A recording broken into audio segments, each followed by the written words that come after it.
What's going on, guys? It's Michael here from GBU. We are back again with another custom blaster review. Now this time around we have a particular style of blaster that we haven't done in quite some time, but what I do give you guys is a nice Polarstar Jack V2 build. Now this thing is inside of a Battle Arms Defense receiver. Inside we do have the brand new GBU V2 HPA gearbox. And as we move on down, we have the GBU Skeletor speed cannon. Now tucked inside of that is a Razor X hop up and an SLR outer barrel. As we go down towards the trigger side of things, we do have the GBU speed trigger in a straight style. Then we also have the ambidextrous Strike Industries mag release. We also have a nice Strike Industries fire selector as well. We have a nice style pistol grip that does have an opening door on the bottom where your FCU and stuff like that is placed. Then as you move on down the back, you have the stubby M16 buttstock. So one of the key features about this particular style of blaster, being the HPA, which is high pressure air,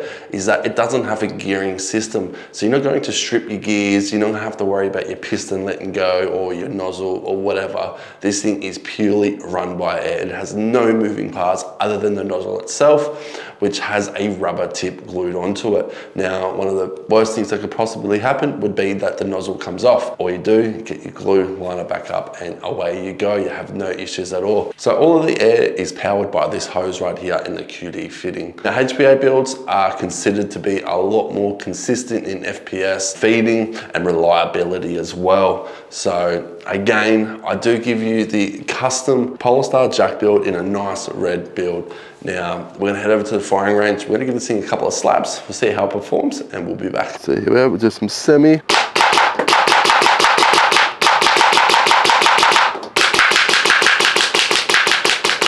Now we'll do some full auto.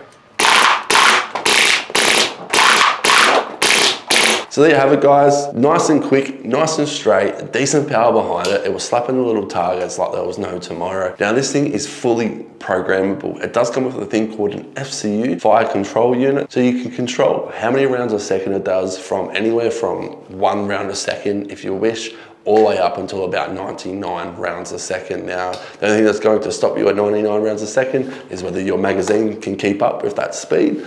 You can also control what your trigger response is. So if you want to have a time delay, you can. If you want 1 second, that way you're kind of timing it, you can definitely do so. If you want a 2-round burst, a 3-round burst, you can definitely do all of that with the FCU that is installed into this particular blaster. So if this is something that you'd like, come on down and see us at 7/18 Bailey Crescent in Southport on the Gold Coast, or it's online right now as I speak. Peace out.